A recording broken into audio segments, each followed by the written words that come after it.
أعوذ بالله من الشيطان الرجيم. بسم الله الرحمن الرحيم.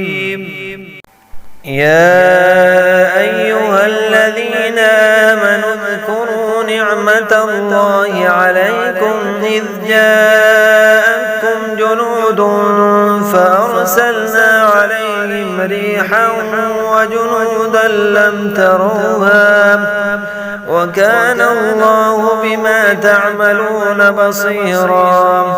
إذ جاءوكم من فوقكم ومن أسفل منكم وإذ زاغت الأبصار وبلغت القلوب الحناجر وتظنون بالله الظنونا. هنالك ابتلي المؤمنون وزلزلوا زلزالا شديدا.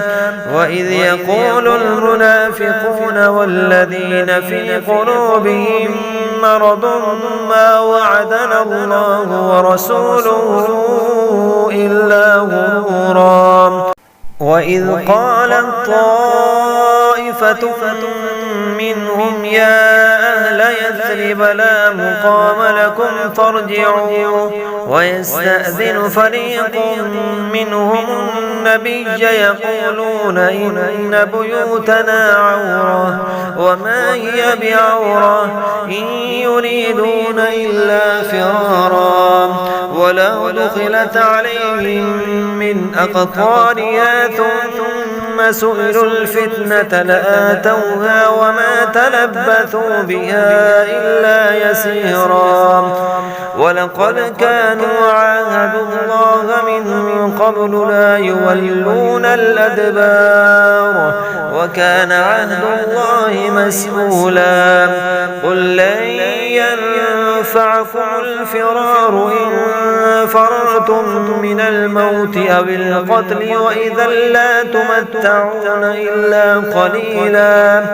قل من ذا الذي يعصمكم من الله إن أراد بكم سوءا أو أراد بكم رحمة ولا يجدون لهم من دون الله وليا ولا نصيرا.